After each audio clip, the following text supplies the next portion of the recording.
आज का हमारा टॉपिक है नॉर्मलाइजेशन कि जो भी एग्ज़ाम हुआ हरियाणा सीटी ग्रुप सी 2025, तो उसकी नॉर्मलाइजेशन कैसे होगी, क्योंकि वो 4 शिफ्ट में हुआ है। तो जब एग्ज़ाम्स अलग अलग शिफ्ट में होते हैं तो नॉर्मलाइजेशन काफ़ी इम्पोर्टेंट हो जाती है, क्योंकि डिफ़िकल्टी लेवल हर शिफ्ट का अलग अलग होता है, तो उनको एक इक्वल लेवल पे लेके आना काफ़ी इम्पोर्टेंट है। तो इससे पहले 2022 में भी 4 शिफ्ट में एग्ज़ाम हुआ था, और उसके रिगार्डिंग एचएसएससी ने एक नोटिफिकेशन जारी की है। तो उसमें बताया है कि जो नॉर्मलाइजेशन का मेथड यूज़ हुआ वहाँ पे वो है इक्वी परसेंटाइल मेथड। तो इस मेथड में क्या करते हैं हम, स्कोर्स को, जो रो स्कोर हमारे, उसको कन्वर्ट करेंगे परसेंटाइल स्कोर में, और फिर परसेंटाइल स्कोर से निकालेंगे हम अपने नॉर्मलाइज स्कोर। जो फर्स्ट स्टेप है उसमें क्या होगा, एक स्पेसिफिक शिफ्ट में देखेंगे नंबर ऑफ कैंडिडेट, उसको रिप्रेजेंट करेंगे एन से। फिर उसके बाद जो कैंडिडेट हैं इस शिफ्ट में उनको डिक्रीजिंग उनके मार्क्स हैं उस ऑर्डर में अरेंज कर लेंगे। जैसे मैक्सिमम मार्क्स वाला कैंडिडेट होगा टॉप पे, और फिर ऐसे डिक्रीजिंग ऑर्डर में नीचे आते रहेंगे। इसके बाद कोई एक स्पेसिफिक स्कोर उठाएंगे। जैसे किसी के 95 मार्क्स हैं तो 95 मार्क्स वाले जितने भी कैंडिडेट हैं और उससे कम स्कोर वाले, उन सब का नंबर काउंट करेंगे और उसको रिप्रेजेंट करेंगे एम से। तो और ये एन के हमारा जितने भी टोटल कैंडिडेट्स प्रेजेंट हैं उस शिफ्ट में। तो जो परसेंटाइल स्कोर आएगा वो कैसे आएगा, m/n इंटू 100। ये फॉर्मूला यूज़ करेंगे हम। तो ये हर कैंडिडेट का परसेंटाइल स्कोर निकाल लेंगे इस तरीके से। फिर इसके बाद एक टेबल बना लेंगे इसकी, कि जो शिफ्ट 1 है जैसे उसमें कैंडिडेट हैं ABC, तो उनका रो स्कोर ये है, परसेंटाइल स्कोर ये है। ऐसे ही शिफ्ट 2 में DEF कैंडिडेट है, उनका रो स्कोर और फिर परसेंटाइल स्कोर। अब नेक्स्ट स्टेप में क्या करेंगे, जो ये डेटा है हमारे पास इसको क्या करेंगे, कंबाइन करेंगे। कंबाइन कैसे, परसेंटाइल स्कोर का एक सिंगल कॉलम बनेगा, ऐसे ही कैंडिडेट्स का एक सिंगल कॉलम, और रो स्कोर के जो कॉलम होंगे वो अलग अलग रहेंगे।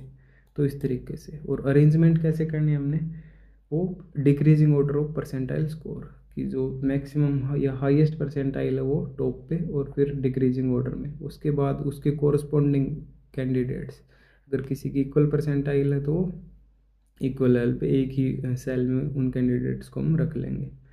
फिर उनके रो स्कोर, और जहाँ पे रो स्कोर नहीं मिलता हमें किसी कैंडिडेट का, जैसे इस परसेंटाइल के कोरस्पॉन्डिंग शिफ्ट में कोई रो स्कोर नहीं है तो इसको एम्प्टी छोड़ देंगे, बट शिफ्ट 2 में है तो उसको लिख देंगे। तो ऐसे ही एम्प्टी स्पेसेस होंगे और कुछ फील्ड होंगे। अब जो नेक्स्ट टास्क हमारी वो क्या है, कि इन एम्प्टी स्पेसेस को फिल करना है। तो फिल करने के लिए हम एक फार्मूला यूज़ करेंगे, ये फार्मूला। तो इसको क्या बोलते हैं, लीनियर इंटरपोलेशन। तो ये ग्रेजुएशन अगर मैथमेटिक्स से की है किसी ने तो उनके पास आया होगा ये 3rd ईयर में। तो इंटरपोलेशन टॉपिक है जिसमें हम क्या करते हैं, एस्टिमेशंस करते हैं बेसिकली। तो जो ये मिसिंग वैल्यूज़ हैं इनको फिल करने के लिए हम ये फार्मूला यूज़ करेंगे। तो मिसिंग वैल्यू अगर हमारी कोई x है तो उसको कैसे करेंगे सोल्व, तो x is equal to x1 हमारे यहाँ पे क्या होगा, फर्स्ट एंट्री। कौन सी entry, non blank entry below the x, कि इस जो भी वैल्यू हम फाइंड करना चाहते हैं या एस्टिमेट करना चाहते हैं जिस वैल्यू को, उससे नीचे फर्स्ट नॉन ब्लैंक एंट्री। फिर x2 क्या है, अबव द x, जो x, जैसे हमारी ये एंट्री होगी यहाँ पे, अगर इसको हम x मान लें तो इसके अबव जो एंट्री है वो क्या होगी, x2, और इसके नीचे जो एंट्री होगी वो क्या होगी, x1 होगी।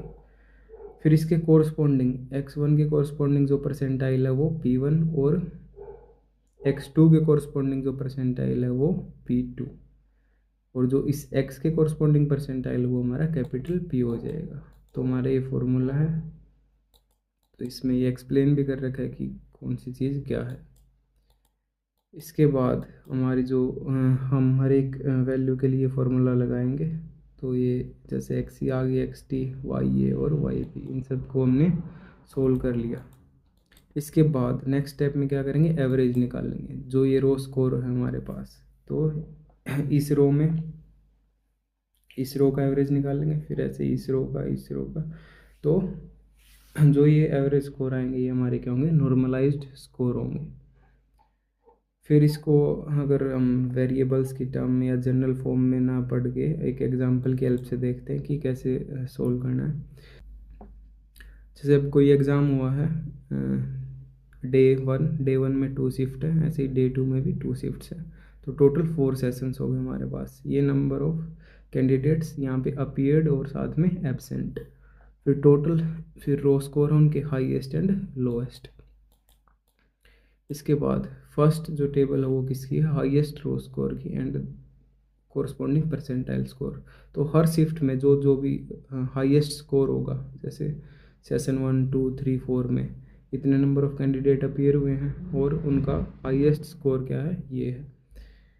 फिर नेक्स्ट कॉलम में क्या करेंगे, कैंडिडेट्स हु स्कोर्ड इक्वल और less than highest raw score. तो जो हाईएस्ट रो स्कोर है, जैसे इस शिफ्ट में हमारा कितना है 200, इसके इक्वल और इससे लेस कितने कैंडिडेट्स हैं, वो इतने ही होंगे जितने उस शिफ्ट में अपीयर होंगे, क्योंकि इससे अबव तो कोई स्कोर हो नहीं सकता।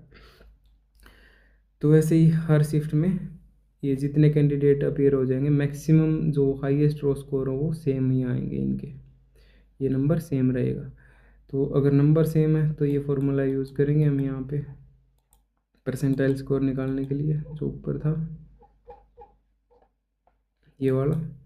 इसको यूज़ करके एम के हमारे जो जो स्कोर है, जैसे हाईएस्ट स्कोर हमारा क्या होगा, ये टी अब क्या हमारा हाईएस्ट स्कोर है, और इस स्कोर का चेक करने वाले कितने कैंडिडेट हैं, एम। तो यहाँ पे अगर हाईएस्ट स्कोर है उसके इक्वल और उससे बिलो उतने ही कैंडिडेट होंगे जितने उस शिफ्ट में अपीयर होंगे।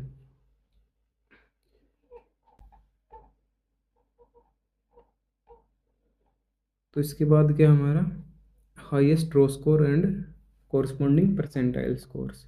तो टोटल कैंडिडेट अपीयर्ड इस कॉलम में है, ये उनका हाईएस्ट स्कोर है, और जो हाईएस्ट स्कोर के इक्वल और लेस, उससे इक्वल या फिर उससे लेस जितने भी कैंडिडेट्स ने स्कोर किया है वो नंबर ऑफ कैंडिडेट यहाँ पे है, तो ये सेम ही आएगा जितने टोटल कैंडिडेट अपीयर हुए हैं हर शिफ्ट में। तो यहाँ पे हम अगर परसेंटाइल स्कोर निकालें P is equal to M by N, यहाँ पे m की वैल्यू क्या है, ये है, n की वैल्यू ये है, इंटू 100। तो हर का 100 तो चारों सेशंस का परसेंटाइल क्या आ जाएगा, सेम आ जाएगा, और वो कितना होगा, 100 होगा। अब सेम निकालेंगे लोएस्ट स्कोर के लिए।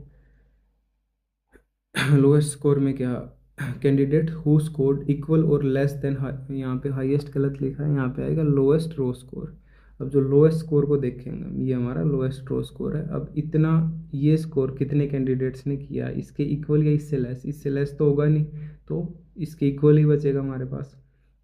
जो इसके इक्वल एक कैंडिडेट भी हो सकता है, दो भी, तीन भी, कितने भी कैंडिडेट हो सकते हैं। यहाँ पे इन्होंने एक लिया कि एक कैंडिडेट के ही -40 मार्क्स है। तो उसका परसेंटाइल स्कोर क्या होगा, 1 कैंडिडेट है, 1 को डिवाइड कर देंगे इससे, इस टोटल n, ये हमारा कैपिटल N है, इंटू 100, तो ये आ गया हमारा परसेंटाइल स्कोर। ऐसे ही बाकी 3 सेशंस के लिए भी निकाल लिया। ये वैल्यूज़ डिफरेंट आएंगी, और बट यहाँ पे ये वैल्यूज़ हाईएस्ट के केस में सेम आएंगी। इसके बाद हमारी ये टेबल आ गई, जो फर्स्ट सेशन है उसकी सेकंड और third and fourth raw score और उनके साथ उनके परसेंटाइल स्कोर। अब इन टेबल्स को क्या करना है, कंबाइन करना है, सभी को कैंडिडेट से एक साथ कंबाइन कैसे करना है, कि हाईएस्ट परसेंटेज टॉप पे और फिर उसके बाद डिक्रीजिंग ऑर्डर। अगर इक्वल परसेंटाइल स्कोर है तो उन कैंडिडेट्स को हम एक ही सिंगल सेल में एक ही इक्वल लेवल पे रखेंगे। जैसे 4 कैंडिडेट्स हैं जिनका परसेंटाइल स्कोर कितना है, 100 है, तो उनको हमने एक ही सेल के अंदर रखा है। तो जहाँ भी परसेंटाइल स्कोर इक्वल होगा वो कैंडिडेट्स एक ही सेल में आएंगे, सेम लेवल पे आएंगे वो। अब इनको डिक्रीजिंग ऑर्डर में अरेंज कर दिया, इनके कोरस्पॉन्डिंग जो रो स्कोर्स हैं वो भी हमने लिख लिए यहाँ पे। अब जो मिसिंग वैल्यूज़ हैं इनको फाइंड करना है। फाइंड करने के लिए वही सेम फार्मूला है, हर एक वैल्यू के लिए अलग अलग बार लगाएंगे इसको। फिर इसके बाद जो मिसिंग वैल्यूज़ हैं वो मिल जाएंगे हमें। मिसिंग वैल्यूज़ मिलने के बाद इनका क्या निकाल लेंगे, एवरेज। जैसे 1 2 3 एंड 4, इन चारों का एवरेज क्या होगा हमारे पास, 190.5। अब इसमें क्या है, कुछ बच्चों को लगता है कि एक शिफ्ट को बेस मान लेंगे और फिर उसके बाद उनका स्कोर डिक्रीज़ नहीं होगा, बाकी का इंक्रीज़ हो जाएगा बस। बट इस मेथड में ऐसा नहीं होगा, इसमें जो स्कोर है वो इंक्रीज़ भी हो सकता है और वो डिक्रीज़ भी हो सकता है। जैसे इस सेशन का स्कोर क्या होगा, इंक्रीज़ होगा, साथ में इस सेशन का, बट जो ये फर्स्ट और लास्ट सेशन है इनका स्कोर क्या होगा, डिक्रीज़ होगा। तो इंक्रीज़ भी हो सकता है और डिक्रीज़ भी, अगर ये मेथड HSSC ने इस बार यूज़ किया तो ये हमारे पास क्या आ गया, नॉर्मलाइज स्कोर आ गया। ये बस एवरेज है हर एक रो का, जैसे इस रो का 1 2 3 4 इन सभी को ऐड किया और 4 से डिवाइड कर दिया, तो ये एवरेज स्कोर आ गया। तो ये एवरेज स्कोर ही क्या है, नॉर्मलाइज्ड स्कोर है।